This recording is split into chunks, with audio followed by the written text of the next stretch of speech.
general provisions of retrenchment. General provisions of retrenchment. As we discussed earlier, the retrenchment is the thing where an employer is stopping the service of his workman, but not on a disciplinary ground. कोई भी disciplinary ground के वजह से उसकी service नहीं रोकी जाती। उसकी सर्विस रोकी जाती है जब भी एम्प्लॉयर एक हार्मोनियस रिलेशनशिप में अपने वर्कर को समझा देता है कि नहीं, अब आपकी जरूरत नहीं है। उसको हम कहते हैं रिट्रेंचमेंट। रिट्रेंचमेंट में full shut down of business नहीं होता। रिट्रेंचमेंट में shutting down of that unit होता है, उसके अलावा कुछ नहीं। इसको हम कहते हैं रिट्रेंचमेंट। बट एक ही चीज रिट्रेंचमेंट में जरूरी है कि जब भी आप अपने वर्कर को रिट्रेंच करेंगे तो आप किसी भी हाल में उस पर डिसिप्लिनरी एक्शन नहीं लेंगे। ओके, डिसिप्लिनरी एक्शन अगर आपने लिया तो फिर वो रिट्रेंचमेंट नहीं रह जाएगा, फिर वो termination of service on disciplinary ground आता है। यहाँ पे भी आप सर्विस से टर्मिनेट करते हैं। After the retrenchment he is no more the worker of your industry, but ये एक हार्मोनियस रिलेशनशिप में होना चाहिए, मीन्स कंसेंशुअल होना चाहिए, अदरवाइज नहीं। ओके, तो जब ये आपकी एक कंडीशंस खड़ी होती है, ओके, जहां पर रिट्रेंचमेंट आपका किया जा रहा है, ग्राउंड अलग है, तो वहां पर आपके जितने एम्प्लॉय हैं या अगर सिंगल वर्कमैन है या पूरी यूनिट बंद कर रहे हैं, तो उसके पीछे एक रीजनेबल जस्टिफिएबल ग्राउंड होना चाहिए। ओके, जस्टिफिएबल ग्राउंड के साथ ही बट किसी भी हाल में यहाँ पे डिससैटिस्फैक्शन फ्रॉम हिज लेबर नहीं होना चाहिए। ये एक बेसिक डिफरेंस याद रखिए रिट्रेंचमेंट का। ओके, बेसिक रिट्रेंचमेंट का यही है। बाकी इसमें आपको कंडीशंस दी हुई है कि रिट्रेंचमेंट में क्या क्या कंडीशन होनी चाहिए। पहला condition present to retrenchment, means retrenchment करने के पहले क्या कंडीशंस होनी चाहिए, what are the necessity, what are the requirement, ठीक है, वो आना जरूरी है। जैसे no workman employed in an industry who has been continuous service for not less than 1 year under an employer be retrenched by employer unless the workman has given 1 month written prior notice indicating the reason of retrenchment and the period of notice has expired, or the workman has paid in lieu of such notice wages for such period of the notice. However, such notice is not necessary if retrenchment is under agreement which specified the date of for the termination of service. देखिए यहाँ पे याद रखिए कि कोई भी मजदूर अगर 1 साल या 1 साल से ज्यादा काम कर चुका है आपके यहाँ, तो उसको आप डायरेक्ट रिट्रेंचमेंट नहीं कर सकते। If he is working in your industry for 1 year or more than 1 year, ऐसे कंडीशन में आप उसको रिट्रेंच नहीं कर सकते। रिट्रेंच करने के लिए आपको उसको 1 month प्रायर नोटिस देनी पड़ेगी, और प्रायर नोटिस के साथ साथ आपको रीजन बताना पड़ेगा that these are the reason where the industry believes or desire to retrench you। या तो पहली कंडीशन ये हो या दूसरी कंडीशन, अगर आपके टर्म्स ऑफ एम्प्लॉयमेंट में शुरू में ही ये चीज डिसाइडेड थी। कॉन्ट्रैक्ट कई बार होता है आप लोग भी जानते हैं बहुत सारी अब एमएनसीज ऐसी हैं जो आपको कॉन्ट्रेक्चुअल बेसिस पे रखती है, और जैसे ही वो पीरियड खत्म हो जाता है, कॉन्ट्रैक्ट कंटिन्यू नहीं हुआ, दैट मीन्स आप रिट्रेंच हो गए। आजकल एमएनसीज में ये चल रहा है कि आपको कुछ टाइम के लिए रखा जाता है और उसके बाद आपको साइड कर दिया जाता है। तो ये अगर आपका पहले से ही कॉन्ट्रेक्चुअल बेसिस पे डिपेंड है, yes, third party payroll, TCS में मैंने ये नाम सुना है कि आप किसी और कंपनी के बिहाफ में रखे जाते हैं, वो कंपनी आपको अपॉइंट करती है। ये एचआर वाले वैसे भी बड़े बदमाश होते हैं, ठीक है। तो थर्ड पार्टी के हिसाब से रख देंगे, जिससे कल को अगर कोई भी प्रॉब्लम आती है तो कंपनी सीधे सीधे हाथ खड़ी कर देगी, मैंने तो रखा ही नहीं है, राइट। विकैरियस लायबिलिटी बनती नहीं है। इनफैक्ट जो उनके आइडेंटिटी कार्ड होते हैं वो भी उस थर्ड पार्टी के ही होते हैं, इनके नहीं होते। अपॉइंटमेंट लेटर भी वो थर्ड पार्टी का होता है, राइट। तो यहाँ पे ये रिटेंचमेंट आपका डीम्ड है,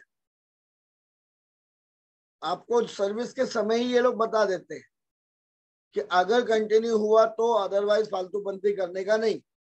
तो ऐसे में किसी प्रायर नोटिस की जरूरत नहीं। जैसे अभी आपका कंटिन्यू ये 7:30 मॉर्निंग में हमारा लेक्चर शुरू हो जाता है, तो बार बार आपको प्रायर नोटिस देने का कोई मीनिंग नहीं बनता। If you are interested then join, otherwise जय माता दी। तो यहाँ पे ये डीम्ड है, राइट। टीम लीज भी मान सकते हैं, ये भी वही चीज है कि आप पूरी की पूरी उसकी जितनी भी एक्सपर्टाइज है उसको आप हायर कर लेते हैं, लेकिन यहाँ पे रिट्रेंचमेंट आपका ऑलरेडी डिक्लेयर होता है। यहाँ पे कोई प्रायर नोटिस की जरूरत, एमएनसीज का एग्जांपल लिया है, एमएनसीज का रिट्रेंचमेंट यहाँ पे इंडस्ट्रियल डिस्प्यूट से कनेक्ट मत करिएगा। When you are writing your paper, इसको यहाँ कनेक्ट मत करिएगा। We are discussing about industrial dispute act, लेकिन most of the students are related to some MNCs and some companies. That's why I am giving this example. मजदूर नहीं है आप, ठीक है। मजदूर वो जो बिल्ला नंबर 786 लेके बड़ी सी रस्सी डाल के घूमते हैं, ठीक है, जिनके हाथ कट जाते हैं, जिनके पैर पे गिर जाता है, कोई अवतार किशन बन जाता है, ऐसे लोग मजदूर होते हैं। आप सब तो एसी में बैठ के काम करते हैं। जो धूप में बाहर घूमे वो बेचारा मजदूर, राइट। बाकी लोगों की तो एक्सपेक्टेशन अलग अलग होती है, तो क्या किया जा सकता है। तो ऐसे में वो आदमी जो अपना खून और पसीने की कमाई, जिसको आप कहते हैं, एमएनसीज में आपको ना तो पसीना निकलता है ना खून निकलता है, तो आप किसी बात के मजदूर नहीं होते। मजदूर वो क्योंकि जो बेचारे काम करते हैं और कंटिन्यू कहीं ना कहीं उनको चोटें लगती है, कंटिन्यू कहीं ना कहीं मार लगती है। The workman has been paid at the time of retrenchment compensation which is equivalent to the 15 days average pay for every completed year of continuous service and any part thereof in excess of 6 months. देखिए इसका भी calculation होता है। जब आप उसको retrench कर रहे हैं तो रिट्रेंचमेंट करने के बाद अब उसको आपको कैसे पे करना है, उसका भी एक एवरेज पे होता है। एवरेज पे ये होता है कि सपोज जैसे किसी मजदूर की पेमेंट 3,000 रुपए है, तो पर डे उसकी पेमेंट कितनी हुई, 100 रुपए। मैं मैथ्स में थोड़ा कमजोर हूं लेकिन इतना तो अंदाजा है, राइट। 100 रुपए पर डे वो कमा रहा है। अब रिट्रेंचमेंट मेरे को जोड़ना है। सपोज वो मजदूर 10 साल से काम कर रहा है, ये फॉर्मूला याद रखिएगा। सबसे पहले एवरेज पे निकालिए, 1 डे की एवरेज पे कितनी हुई, 100 रुपए, बराबर। वो मजदूर 10 साल से काम कर रहा है, ठीक है, कंटिन्यूअस सर्विस पे। तो 10 साल में कितने मंथ्स हुए, 120, बराबर। अब इसका एवरेज पे 15 डेज का कितना हुआ, 1500। तो now 1500 multiplied by 120 plus 1500 multiplied by 6 month, ये इक्वली मिला के होगा the amount of compensation for retrenchment. Retrenchment के बारे में जानना हो तो अभी भी बहुत सारी कंपनीज रिट्रेंचमेंट कर रही हैं, अपने अपने यूनिट्स बंद कर रही हैं। अभी तो फिलहाल जब से ये महारेरा इंट्रोड्यूस हुआ है न्यू गवर्नमेंट के थ्रू और रेरा इंट्रोड्यूस हुआ है, तब से थोड़ा एक कंस्ट्रक्शन लाइन में कमी आई है। अदरवाइज बड़ी बड़ी फैक्ट्रीज भी यही कर रहे थे कि अपनी यूनिट बंद कर दो और वहां पे बढ़िया कॉम्प्लेक्स बना दो। थाने में भी रेमंड की यूनिट बंद कर दी गई जस्ट बिकॉज ऑफ कॉम्प्लेक्स, क्योंकि पैसा उसमें जाता है। तो रिट्रेंचमेंट का अमाउंट समझ में आया आपको? एवरेज पे 15 डेज का पहला पार्ट ये रखिए। दूसरा पार्ट कितने साल की कंटिन्यूएशन सर्विस की उसने। यहाँ 10 साल हमने एग्जाम्पल लिया है। कुछ मजदूर 30 साल भी काम करते हैं, कुछ मजदूर 2 साल भी काम करते हैं। वो एक एवरेज प्लस 6 महीने का एक्सेस आपको एवरेज लेना है। क्योंकि कई बार कोई मजदूर होता है कि 1 ही साल हुआ है उसको काम करते करते, जस्ट वो कंटिन्यू हुआ था और उसको रिटेंच कर दिया गया। ऐसे में 1 साल की पेमेंट लेके वो क्या करेगा? तो 6 महीने को और जोड़ा गया।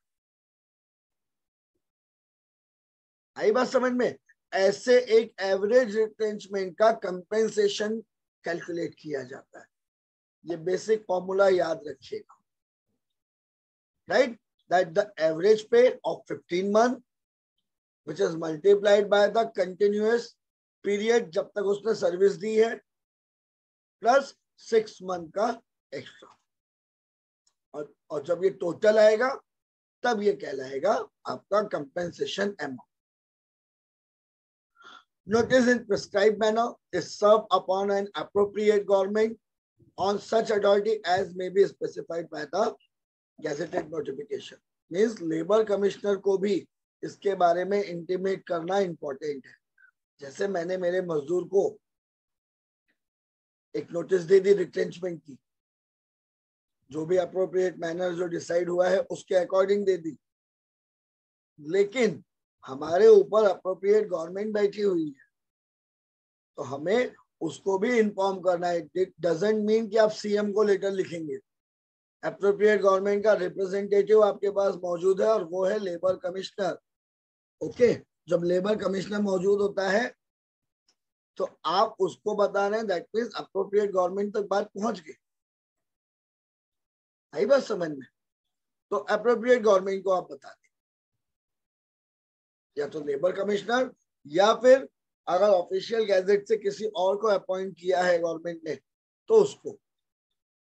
Okay, a workman is entitled to protection of section 25F only if he is employed in an industry, but obvious है थर्ड पार्टी जो अभी हमने डिस्कस किया, थर्ड पार्टी का यहाँ पे कोई लेना देना नहीं है। प्रोटेक्शन उसको कहाँ से मिलेगा?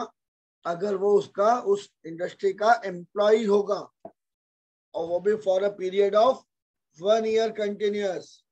अगर 1 ईयर कंटिन्यूअस पीरियड में नहीं है तो आपका ये रिट्रेंचमेंट का उसको प्रोटेक्शन नहीं मिल रहा। और दूसरा, he has been continuous for 1 year। Continuous service has been defined under section 25B जो हमने देखा था अभी इसके पहले, 240 days कंटिन्यू अगर अबव द ग्राउंड है और 190 days if under the ground है। आप माइंस की बात करें, नोटिस कैसे दी जाएगी? सेक्शन 25C में जो कंडीशन प्रेसिडेंट मानी गई है। दैट मीन्स उसको आपको ग्राउंड देना पड़ेगा। रीजनेबल ग्राउंड के बगैर कोई भी एक्शन नहीं माना जाएगा। रीजन, जब आप उसको नोटिस देते हैं, नोटिस ऑफ रिट्रेंचमेंट, तो जरूरी नहीं है कि वो मजदूर मान ही जाए। ऐसे कंडीशन में उसका भी तो रिप्लाई सुनना है। वन साइडेड डिसीजन कभी नहीं लिए जाते, तो उसका भी ग्राउंड आपको सुनना पड़ेगा, क्योंकि उसका पूरा ब्रेड एंड बटर या लाइवलीहुड आपके भरोसे चल रही है। तो आप अचानक उसको सर्विस से निकाल देंगे तो this is a big question mark on his future. ऐसे कंडीशन में आपको उनको भी एंटरटेन करना है। यहीं से तो डिफरेंस खड़े होंगे ना। ऐसा तो नहीं आपने नोटिस दे दी वो मान गया घर चला गया, ऐसा नहीं होता। यहीं पे डिस्प्यूट खड़े होते हैं, यहीं पे तो आप लोगों की जरूरत है, अदरवाइज आप इंडस्ट्रियल डिस्प्यूट एक्ट पढ़ क्यों रहे हो? अगर सब कुछ शांति से चल रहा है तो याद रखिएगा, दो ही लोग हैं दुनिया में ऐसे जिनके पास मुफ्त के कॉल कभी नहीं आते, एक डॉक्टर और एक वकील। भले ही आदमी बोल दे आपको ऐसे ही कॉल किया था, बट 2 मिनट बाद वो अपनी बात आपसे कह ही देगा। मुफ्त के कॉल आपको नहीं आते, या आपको कोई भी अच्छे वक्त में कभी याद नहीं करता, ना डॉक्टर को करता है ना वकील को करता है। कान तरस जाएंगे आपके कि भैया एक कॉल तो आए जो मुझसे ये पूछे भैया कैसे हो, नॉट लाइक दैट बाबू ने थाना थाया, राइट। हर आदमी आपको कॉल करेगा तो कुछ ना कुछ उसके पीछे रीजन, ठीक है। तो जाहिर है अब अगर डिस्प्यूट नहीं हो रहा होता तो आप इंडस्ट्रियल डिस्प्यूट एक्ट थोड़ी पढ़ रहे हो। तो ये सुनने में जितना इजी है, लॉ जितने, अब लॉ तो अपने यहाँ इंडियन पिनल कोड भी बना हुआ है ना, कि आप किसी को छेड़ेंगे नहीं, किसी का मर्डर नहीं करेंगे, किसी का रेप नहीं करेंगे, पर दर्जनों FIR दर्ज होती है डेली की, राइट। वही हालत यहाँ पर है कि एक्ट बना हुआ है, प्रॉपर चीजें हैं, बट डेलिक्वेंसी होती ही होती है। आप कितनी भी कोशिश कर लें, कुछ ना कुछ ऊपर नीचे होना है। दो लोग एक दिमाग पे नहीं चल पाते, बट ऑब्वियस है। और वहां पे भी जब ऐसा कोई दिमाग हो जो हर बात पे लड़ाई चाहता हो, तो उनसे तालमेल बैठाना इम्पॉसिबल है। तो जब आपके यूनिट में इतने सारे वर्कर्स होते हैं तो बहुत मुश्किल होता है एम्प्लॉयर को उन सबको समझा ले और ये बात बता देना कि भैया मेरे लिए आप सब एक है। वो मानेगा ही नहीं, और जब वो मानेगा नहीं तो दूसरे एम्प्लॉयर के पास भागेगा। दूसरा एम्प्लॉयर जाहिर है आपके एम्प्लॉयर के बारे में अच्छा तो बोलेगा नहीं, तो ऐसे में आपका डिस्प्यूट क्रिएट होता है। जो आपकी यूनिट है उसी में डिस्प्यूट क्रिएट हो, अरे तेरे को कंपेंसेशन ज्यादा मिला, मेरे को कम मिला, रीजन उसके पीछे है, ये कैलकुलेशन है। बट जाहिर है वो मजदूर है, चाहेला दगडूला 50,000 भेटला, मला फक्त 5च दिला याने। अरे बाबा दगडूची सर्व्हिस पण 3 वर्षाची आहे ना, तू आताच आलाय। पर ये बात समझाते नहीं है, इस बात को यूनियन लीडर और बढ़ाते हैं, जिससे कहीं ना कहीं ये स्ट्राइक और ये सारी चीजें शुरू हो जाए। आई बात समझ में? तो लॉ प्रॉपर होता है और उसको समझाने वाले अगर घुमा दे, जैसे हमने उस दिन एग्रीकल्चर एक्ट पे डिस्कशन किया था, लॉ प्रॉपर है, जो किसान मांग रहे हैं वो चीज भी प्रॉपर है, बट वो चीज किसानों के दिमाग में उनके सो कॉल्ड लीडर घुसने नहीं दे रहे। रीजन, अगर वो चीज क्लियर हो जाएगी, डिस्प्यूट, वही बात है ना कि डिस्प्यूट क्लियर हो जाएगा तो नेताओं को कोई क्यों पूछेगा। आई बात समझ में? तो यहाँ पे भी यही बेसिक डिफरेंस होता है कि अगर इंडस्ट्री हार्मोनियस रिलेशनशिप पे चल रही है तो मजदूरों को यूनियन की जरूरत क्यों पड़ेगी? अकेले अकेले बात कर लेगा जाके। ये है उसका basic difference. Okay. Similarly, Section 25F only prescribes the necessary procedure for prior retrenchment. It is well settled that it does not by itself confer any right on employer to retrench a workman. यहाँ पे आपको सिर्फ condition दी है, okay. यहाँ पे आपको ये right नहीं दिया कि रिट्रेंच कर दीजिए, कंडीशन बताई है कि अगर आप रिट्रेंच करना चाहें तो ये कंडीशन फुलफिल होनी चाहिए। कौन सी कंडीशन है? दो ही कंडीशन दी। एक, या तो वो 1 साल की सर्विस उसकी कंटिन्यू हो चुकी हो, और दूसरा, अगर आपने प्रायर नोटिस उसको दी है, at the time of employment ही आपने उसको वो ग्रांट किया हुआ है, तो वहां पे आपको नोटिस देने की जरूरत नहीं है। सुप्रीम कोर्ट ऑफ इंडिया ने DK Yadav versus JMA industries limited 1993 volume 3 supreme court cases page number 259 में रिट्रेंचमेंट के बारे में दिया हुआ है एक्सप्लेनेशन। सुप्रीम कोर्ट क्या कहता है इस बारे में? That retrenchment covers all action of a management to put an end of the service of employees for any reason whatsoever, except those expressly excluded in a definition. Excluded क्या था?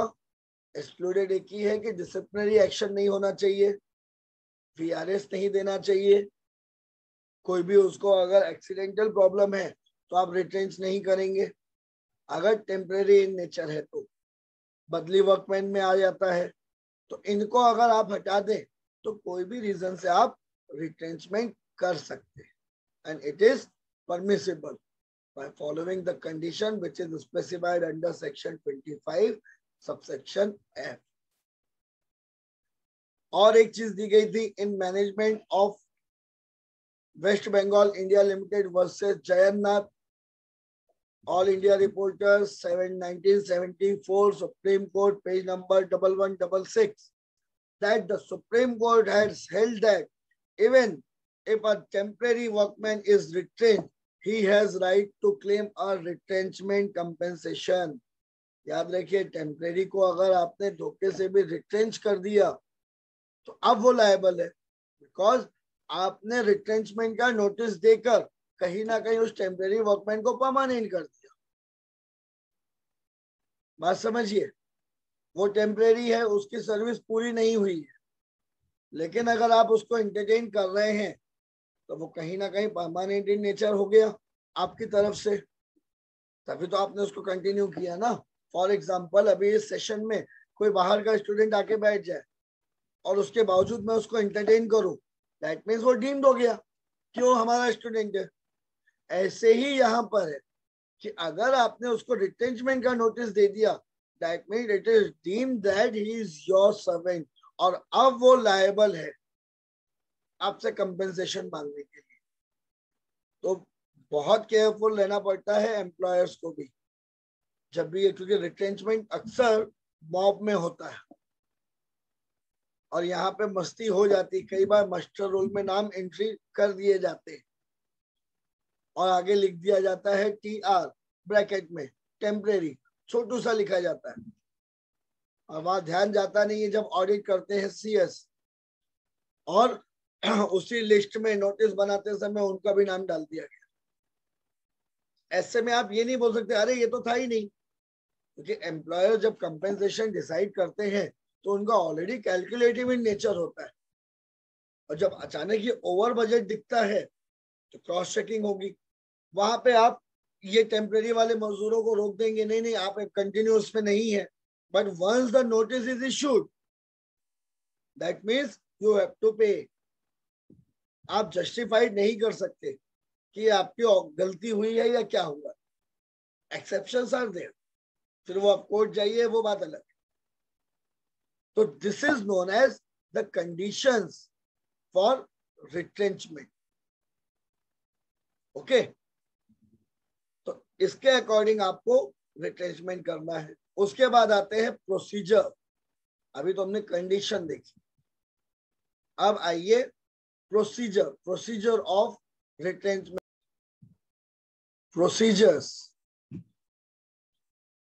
Procedures for retrenchment, कौन कौन से procedures हम use करते हैं किसी भी वर्कर को रिट्रेंच करने के पहले। ठीक है, तो section 25G embodies the principle of last come first go।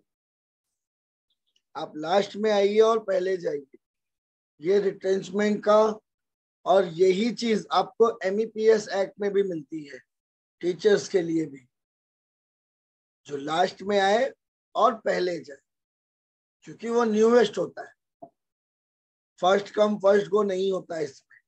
ये पहला प्रिंसिपल है, याद रखिएगा कि जो लास्ट में आए और पहले जाए। ठीक है, तो लास्ट कम फर्स्ट गो।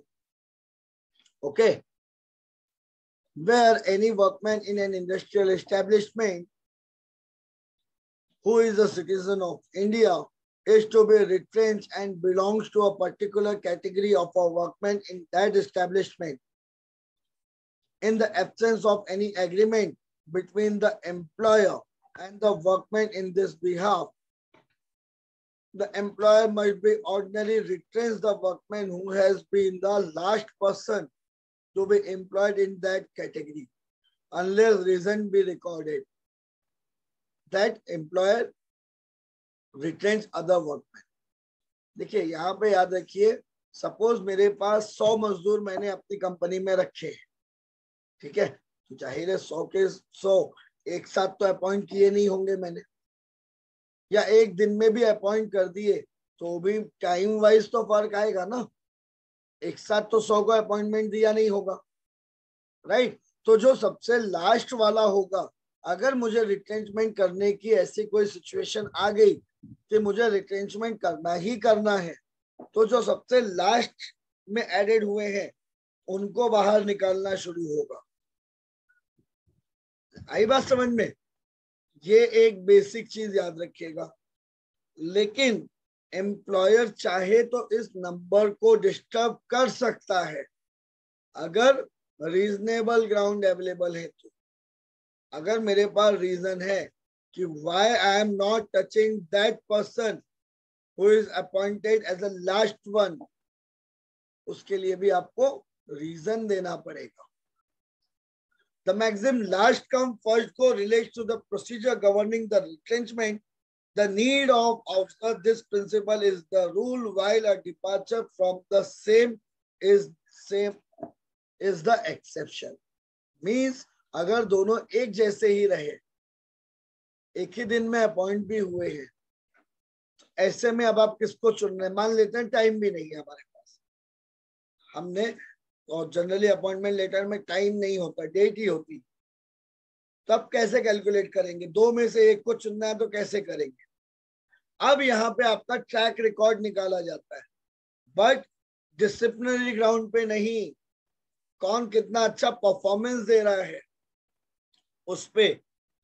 जरूरी नहीं है कि आप सब एक साथ में हैं, तो आपके आगे पीछे भी कोई निकल सकता है। अगर मैंने किसी का हाथ नहीं पकड़ा तो इट डजंट मीन कि शी इज और ही इज डम्बो। वो आप अपने ग्राउंड पे ठीक हो सकते हैं, कोई डिसिप्लिनरी एक्शन नहीं है, बट आप दोनों के कंपेयर में वो पहले वाला ज्यादा मजबूत निकल गया, जिसको आप अपने साथ में रख लेते हैं। ऐसे ही एम्प्लॉयर के सामने आता है कि अब वो आपका सर्विस रिकॉर्ड चेक करेगा कि आप कितने इफेक्टिवली अपना काम करते हैं, but very careful in nature कि डिसिप्लिनरी ग्राउंड पे सिलेक्शन नहीं होना चाहिए, फेवरेटिज्म नहीं होना चाहिए, सिर्फ और सिर्फ आपकी कैपेबिलिटी पे होगा। ओके, यहाँ पे फेवरेटिज्म नहीं है, यहाँ पे आपकी कैपेबिलिटी नापी जाएगी। नहीं, ये स्किलफुल वर्कर है, काफी अच्छे से काम कर रहा है, we need him in industry, तो आप दूसरे वाले को निकाल सकते हैं, रीजनेबल ग्राउंड आपको मिलेगा। ओके, चलिए, तो प्रिंसिपल अप्लाइज ओनली व्हेन, ये जो प्रिंसिपल है लास्ट कम फर्स्ट गो, ये प्रिंसिपल कैसे अप्लाइड किया जाता है? Only when an employee is a workman in any industrial establishment, but obvious है, अगर आपका वर्कर ही नहीं होगा तो रिट्रेंच कहाँ से करेंगे? ओके, तो उसका वर्कर होना चाहिए, सिटीजन ऑफ इंडिया होना चाहिए। अब यहाँ पे आपको क्वेश्चन मार्क आया, सिटीजन ऑफ इंडिया मतलब बाहर से आके भी लोग अपने यहाँ काम करते हैं। आप बंगाल, आसाम चले जाएंगे तो वहां पे आपको बहुत सारे बांग्लादेशी मिल जाते हैं, ठीक है, और उनकी जो कंडीशन है वो आपसे कम है, तो जाहिर है वो आपके यहाँ कम पैसे पे भी काम कर लेते हैं on a temporary basis, right. और तीसरा, he is to be retrench, उसको नोटिस मिलनी चाहिए या रिट्रेंचमेंट हो सकता है। तो जो भी ये लास्ट वाले होते हैं, इनको कहीं ना कहीं आइडिया होता है कि एज पर रूल अगर रिट्रेंचमेंट की जरूरत पड़ी तो सबसे पहले हम ही जाने वाले, क्योंकि यहाँ पे सर्विस आपका जो कंडीशन दिया हुआ है इंडस्ट्रियल डिस्प्यूट एक्ट में, लास्ट कम फर्स्ट गो का, he belong to the particular category of workmen in that industries, जो भी उस एस्टेब्लिशमेंट को जिसको क्लोज करना है अगर उसको आपको बंद करना है और ये मजदूर उसी से बिलोंग करता है तो उस पर अप्लाई होगा। There is no agreement between the employer and workman providing for any arrangement to the contrary. कई बार ऐसा होता है कि आपके जो मजदूर रखे जाते हैं तो उनको आप एक प्रॉमिस भी करते हैं कि अगर ये यहाँ से मैंने आपको रिट्रेंच किया तो मैं आपको अपने दूसरे यूनिट में रख दूंगा। तो it is not amount to retrenchment, ये तो बदली टाइप में हो गया, ट्रांसफर हो गया। Retrenchment means termination from your establishment, ये इंपॉर्टेंट। तो ये 5 कंडीशन आपकी होना जरूरी है। अब उसके बाद आते हैं री एम्प्लॉयमेंट। सपोज जैसे मान लेते हैं हमारी इंडस्ट्री जिसको हमने शट डाउन किया, ठीक है, वहां से हमने उस यूनिट को बंद कर दिया, हमने मजदूरों को हटा दिया। अब वापस अगर ये कंपनी हम चालू कर रहे हैं तो जिनको रिट्रेंच कर चुके हैं उनका क्या, या जिसको मैंने रिट्रेंचमेंट किया था अब अगर इंडस्ट्रियल एस्टेब्लिशमेंट को लगता है नहीं यार इसको तो वापस बुलाना चाहिए, तो री एम्प्लॉयमेंट, अब उसकी कंटिन्यूएशन ऑफ सर्विस नहीं है, वापस आपको उसको बुलाना है। उसके लिए प्रोसीजर आपको सेक्शन 25 सबसेक्शन एच में दिया हुआ है। Section 25 subsection H prescribe that where any workmen are retrenched and employer proposes to take into his employment of any persons, he must give an opportunity to the retrenched workmen who are citizens of India to other themselves for re-employment, and such retrenched workmen who offer themselves for a re-employment and such retrenched worker who offer themselves for have precedent over the other. Suppose जैसे अगर आपने वापस वो unit चालू की, ठीक है, तो यहाँ पर जो आपने जिन एम्प्लॉयज को, जिन वर्कर्स को हटाया था उनको आप प्रायोरिटी देते हैं। ये कंपल्शन नहीं है, ठीक है, लेकिन आप उनको ऑफर देते हैं। वो भी ऐसे मजदूर जो अपने आप को अवेलेबल करा रहे हैं आपसे,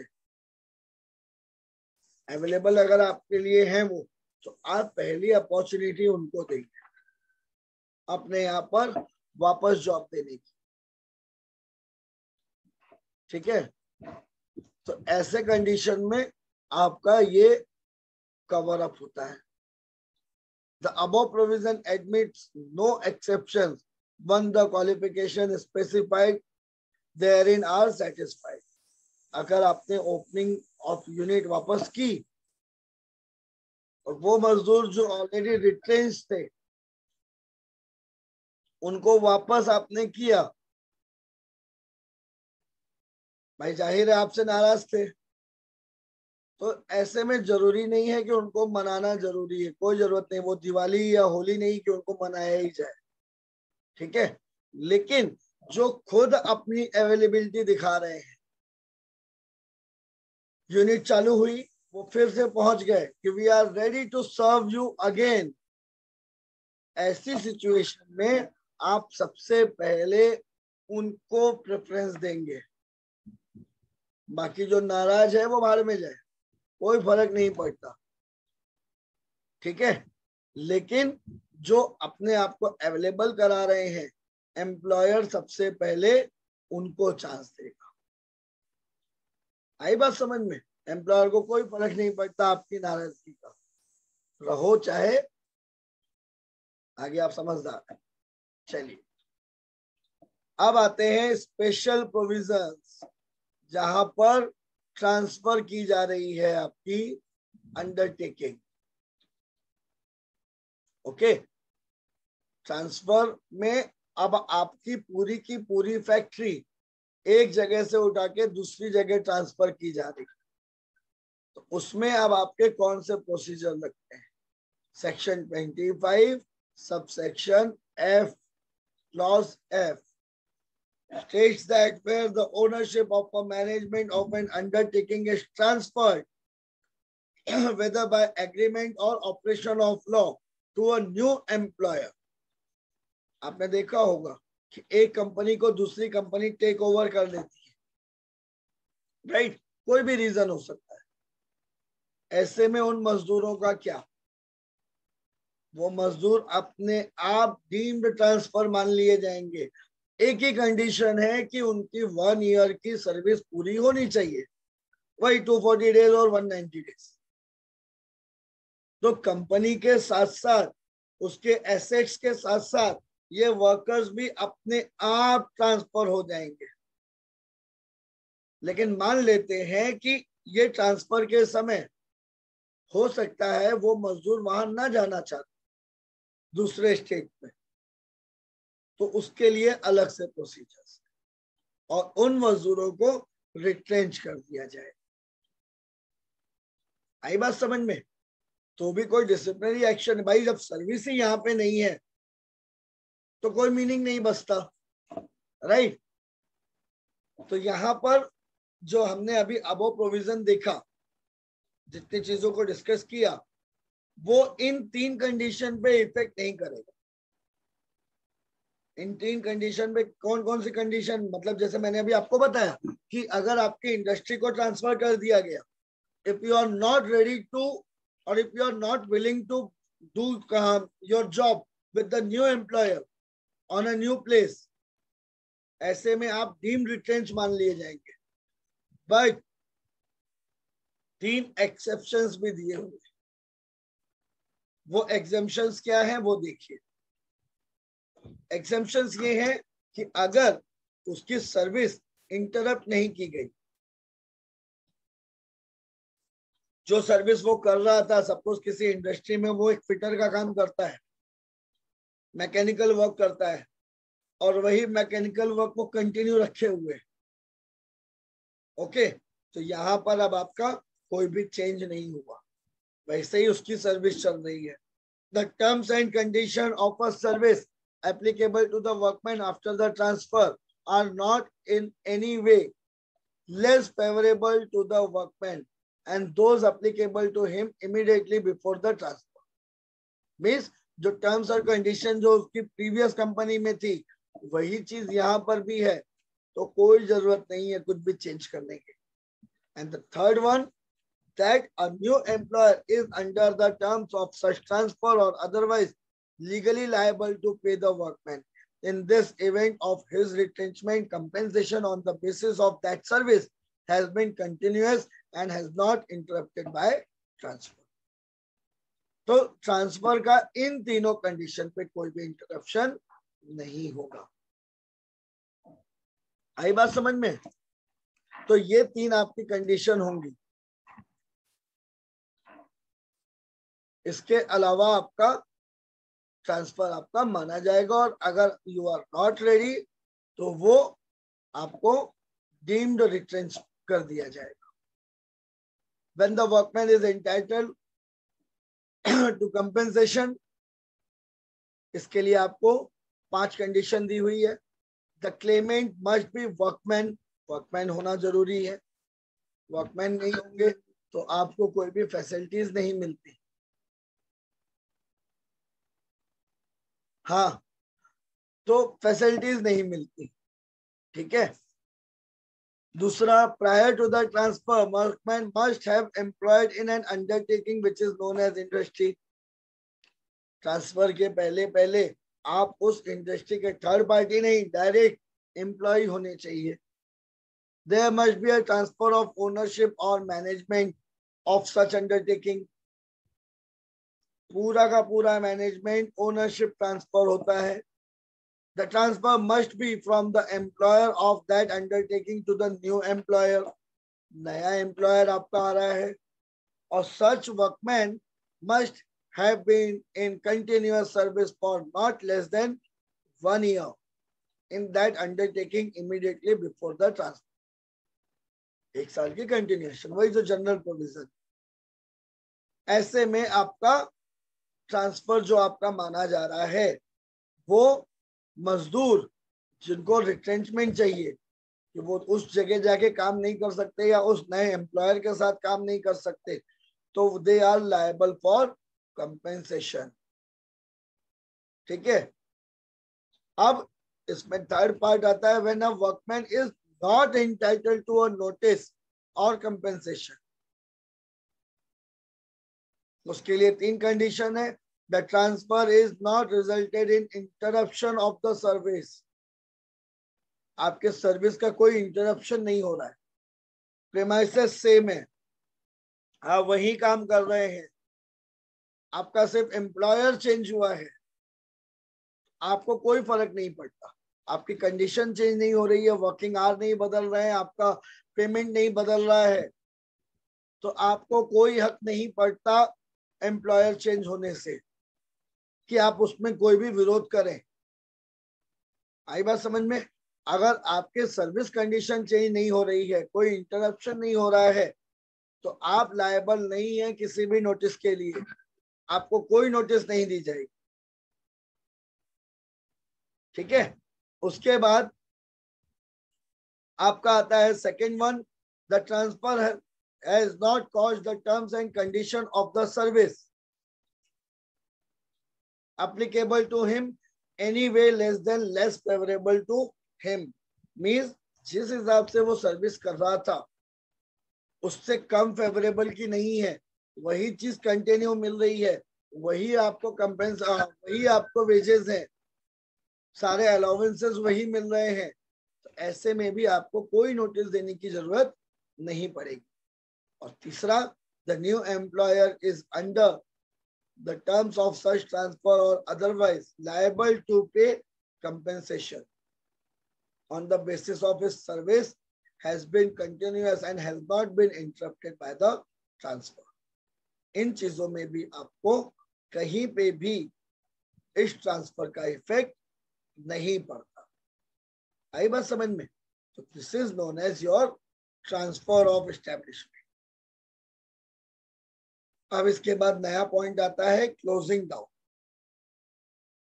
closing down section 25F subsection F clause A। तो क्लोजिंग डाउन में आपका आता है notice to the appropriate government. तो notice to the appropriate government को देना जरूरी है। अगर मैं मेरी इंडस्ट्री क्लोज करने जा रहा हूं, ठीक है, मुझे नहीं करना आपके दैट टेरिटोरियल जुरिडिक्शन में अपनी इंडस्ट्री को नहीं कंटिन्यू रखना है, तो ऐसा नहीं है कि मुंह उठा के बंद कर दिया, क्योंकि चालू करने के पहले परमिशन किससे लेते हैं? अप्रोप्रिएट गवर्नमेंट से। बंद करेंगे भी तो अप्रोप्रिएट गवर्नमेंट को बताएंगे, और वो भी कम से कम 60 दिन पहले कि I am desirous to close my establishment. ठीक है। और वो प्रिस्क्राइब मैनर में होनी चाहिए, जिसमें रीजन आना चाहिए और क्लियर रीजन होना चाहिए।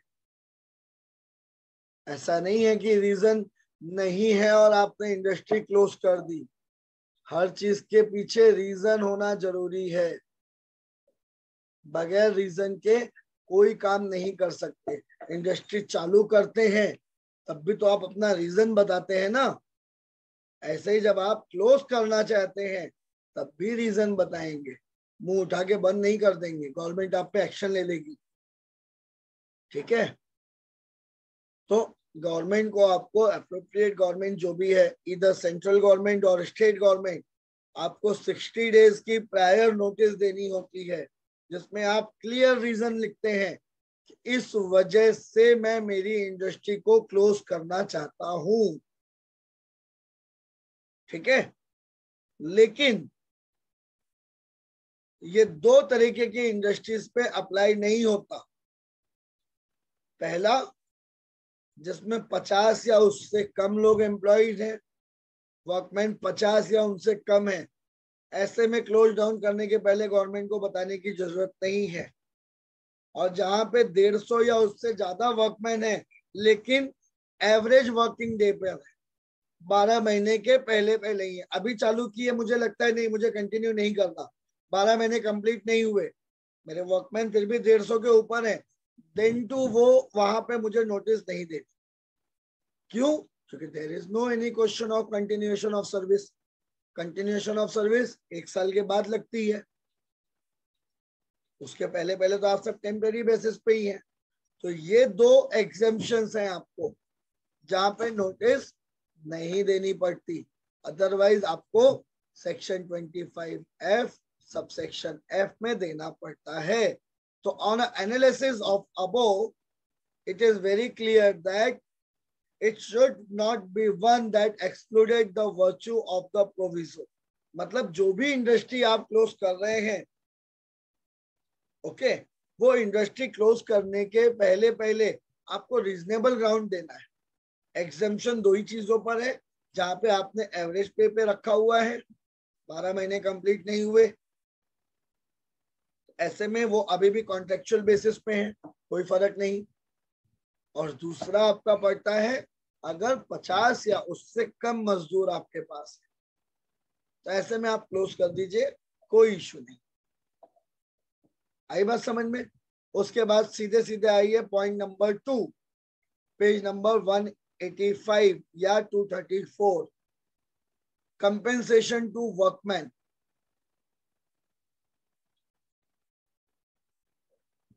As the newly inserted chapter 5B,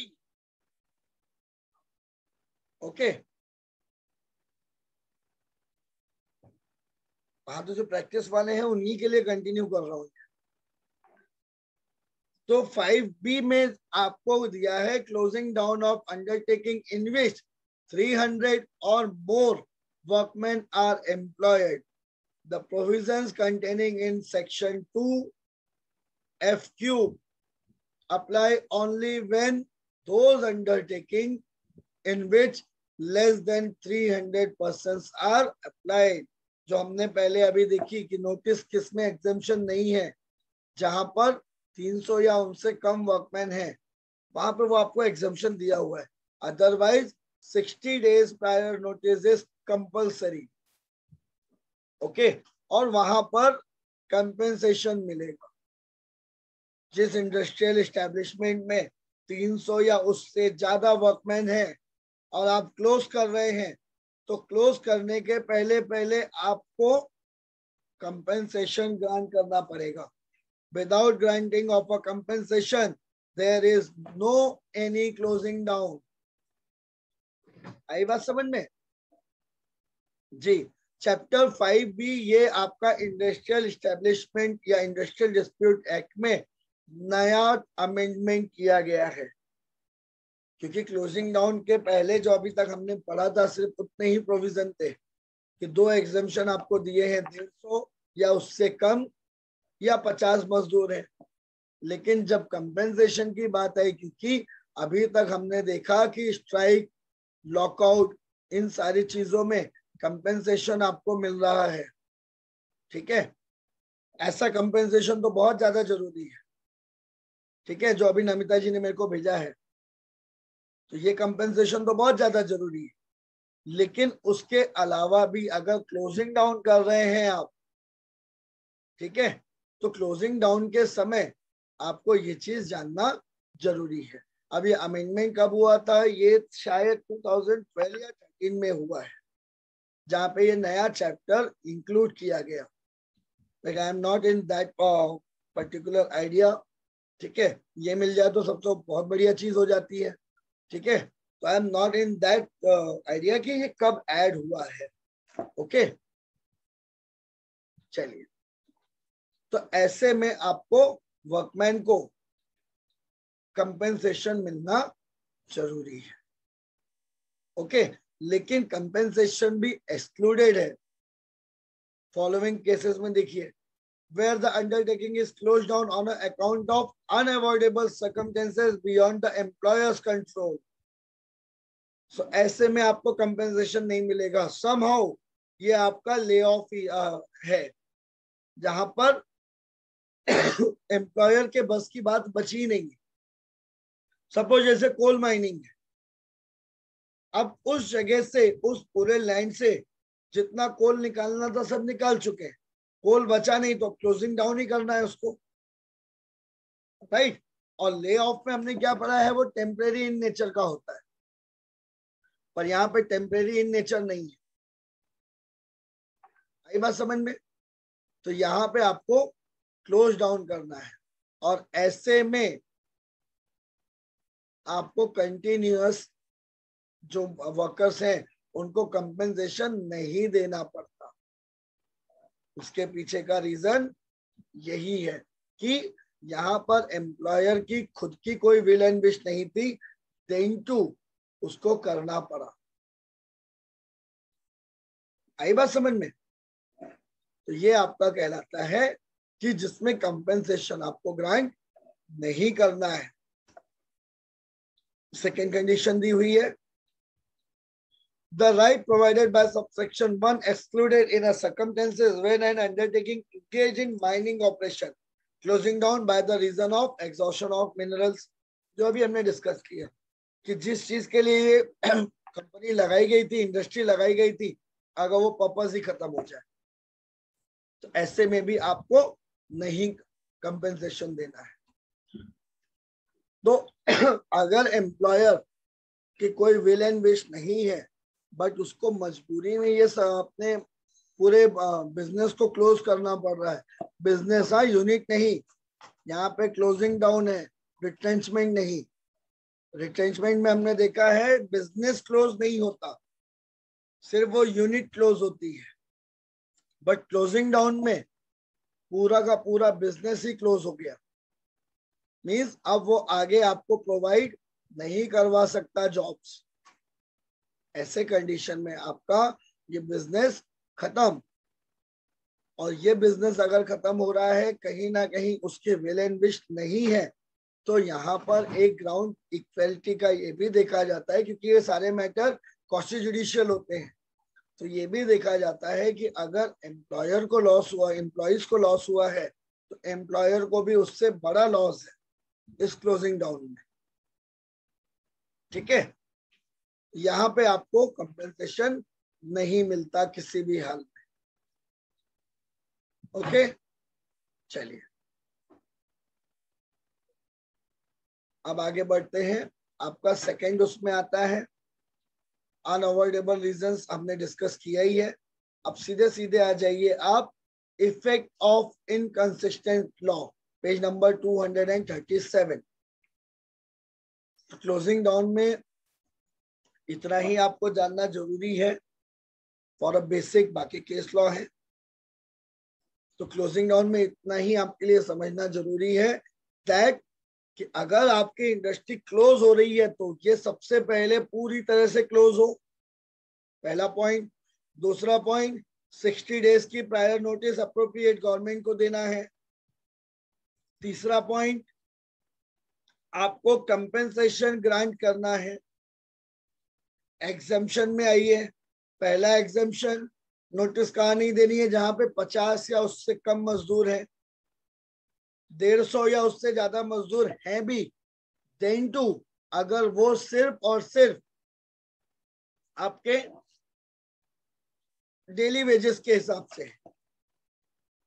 okay, तो कंपेंसेशन किसको ग्रांट करना है, जिस इंडस्ट्रियल एस्टेब्लिशमेंट में 300 या उनसे ज्यादा आपके लेबर होते हैं।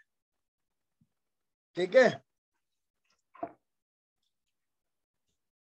इन सारी चीजों में आपको ये क्लोजिंग डाउन के टर्म्स और कंडीशंस है। ठीक है, अब आते हैं effect of inconsistent laws, section 25J।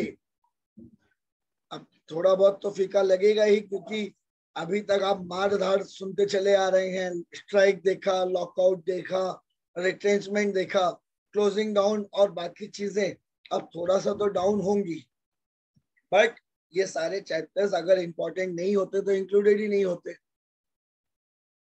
Okay, तो इस पे ध्यान दीजिए। The provision of this chapter have effect not with understanding anything inconsistent therein contained in any other law, including standing orders. However, under such provision of any other act, rule, order, notification issued thereunder, any standing order or award or contract of a service, otherwise, a workman is entitled to more favorable benefits under this act. The workman continues to be entitled to the same even if he received the benefit in respect of other matters in this act. Suppose उस workman को, ठीक है, अब उस workman को ऐसे में standing order अगर पास होता है for a benefit of employees और वर्कमैन, वो इंक्लूडेड है but not in main law. वो आ भी सकता है, उसको रिमूव भी किया जा सकता है। स्टैंडिंग ऑर्डर वैसे भी हमने देखा था, it is a temporary in nature. आई बात समझ में? चलिए, nothing contained in this chapter deemed to affect the provision of any law in force in any state, insofar as law provides for the settlement of industrial dispute, but rights and liability of an employer and workman in relation to the layoff and retrenchment are deemed with accordance with this chapter. Means layoff और retrenchment के लिए additional आपको कोई भी inconsistent law नहीं मिलते। आई बात समझ में? तो ये चीजें आपको करनी पड़ती हैं। जो चीज यहां पे चल रही है वही आपको करनी है, ठीक है।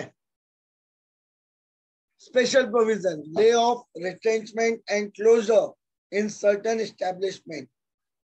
स्पेशल प्रोविजंस कैसे अप्लाइड होते हैं, क्या क्या एडिशनल चीजें आपकी अप्लाइड होती हैं, ठीक है, वो आपको सेक्शन 28 सबसेक्शन के से सेक्शन 28 सबसेक्शन एस तक चलते हैं।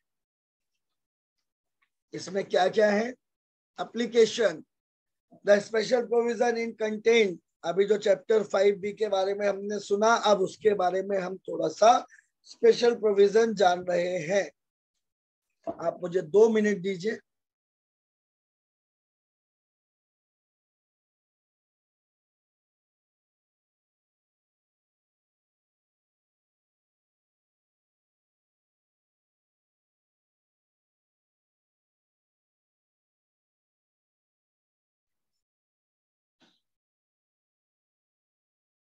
जी, तो स्पेशल प्रोविजन में आपकी सारी चीजें आती है, जहां पर ये एडिशनल जो चैप्टर इन्वॉल्व हुआ है वो क्यों है। ओके, कुछ लोग बिल्कुल सही समझने लगे हैं। तो ये वो स्पेशल प्रोविजंस हैं आपको दिए जाते हैं, जहां पर एडिशनल इतने सारे लॉ होने के बावजूद, इतने सारे चीजें होने के बावजूद कहीं ना कहीं एक लेकुना रह जाता है, और उस लेकुना को ऐड ऑन करने के लिए चैप्टर 5B जोड़ा गया। देखिए, क्योंकि लेजिस्लेशन जब भी लॉ बनाता है तो वो करंट सिनेरियो को देख के बनाता है, आने वाले 10 साल 15 साल को सोच के बनाता है। बट हर बार वो चीज परफेक्ट तो जरूरी नहीं है। जैसे हमारा कॉन्स्टिट्यूशन बनाया, तो उस समय के जो हमारे कॉन्स्टिट्यूशन असेंबली में जो लोग थे, 12-13 लोग, उनकी सोच कितने आगे तक थी कि इतना पुराना कॉन्स्टिट्यूशन भी आज भी हमारे लिए उतना ही इफेक्टेड है। हमारे पास कोई पुराना लॉ नहीं है, वो मॉडर्न फॉर्म में ही हमारे लिए यूज हो रहा है। मैकुले साहब ने आईपीसी बनाई थी 1860 में, बट आज भी उतनी ही इफेक्टेड है। तो डिपेंड करता है। बट कई बार ऐसे लॉ भी बनते हैं जो ज्यादा इफेक्टिवली नहीं होते, उसमें कुछ एड ऑन करना पड़ जाता है। ओके, ऐसी चीजों में आपको ये ऐड करना पड़ता है। ओके, तो special provision in content chapter 5B are applicable if the industrial establishment first satisfied the definition of a term industrial establishment. Special provision apply तब होगा जब वो खुद एक इंडस्ट्रियल एस्टेब्लिशमेंट हो। But industrial establishment seasonal character का नहीं होना चाहिए। जैसे कल हमने बात की थी गन्ने और आलू की, तो सीजनल नहीं होना चाहिए, कंटिन्यूअस होना चाहिए, ठीक है। One work which is perform only intermittently, ऐसी भी एस्टेब्लिशमेंट आपकी कंटिन्यू नहीं मानी जाती। इन दोनों चीजों में, और तीसरा जहां पे 100 या उससे ज्यादा वर्कर्स परफॉर्म कर रहे हैं, 12 मंथ्स का एवरेज मानकर, तो वो इंडस्ट्रियल एस्टेब्लिशमेंट माना जाएगा। 12 महीने या उससे ज्यादा कंटिन्यूअस 100 वर्कर परफॉर्म कर रहे हैं। अब वो 100 नए भी आ सकते हैं, पुराने भी हो सकते हैं, बट वो जो कोरम है 100 का, वो पूरे साल 100 का ही चलेगा, तो ये इंडस्ट्रियल एस्टेब्लिशमेंट माना जाता है। ओके, डेफिनेशन इंडस्ट्रियल एस्टेब्लिशमेंट का आपको ऑलरेडी दिया हुआ है, ठीक है। That appropriate government contained in section 2 subsection A of the act qualified the section 25L that central government will be the appropriate government kisme in relation to any company which is not less than 15% of paid up of share capital held by central government. appropriate government में कई बार confusion आपको होता है, इसकी वजह से अब appropriate government central government को कम माना जाएगा, वो यहाँ पे दे दिया गया कि जहां पे पेड अप कैपिटल 15% या उससे ज्यादा सेंट्रल गवर्नमेंट शेयर करती है, तो ऐसे में सेंट्रल गवर्नमेंट ही उसकी अप्रोप्रिएट गवर्नमेंट होगी। पहला डाउट ये दूर किया गया। In relation to the any corporation not being a corporation referred to section 2 subsection A clause 1 established under any law made by the parliament. कोई भी इंडस्ट्री जो पार्लियामेंट के थ्रू बन रही है, वो एस्टेब्लिशमेंट जो पार्लियामेंट के रिकमेंडेशन से बना है या डिस्कशन से बना है, तो जाहिर है ये सेंट्रल गवर्नमेंट का ही पार्ट होगा। तो यहां पर आपको दोनों चीजें आपको करनी पड़ती। ओके, तो अप्रोप्रिएट गवर्नमेंट का डेफिनेशन यहां पे आपको क्वालिफाइड किया हुआ। ओके, फिर प्रोहिबिशन ऑफ ले ऑफ है, ये आगे के जितने भी हैं ये हम नेक्स्ट उसमें कंटिन्यू करेंगे।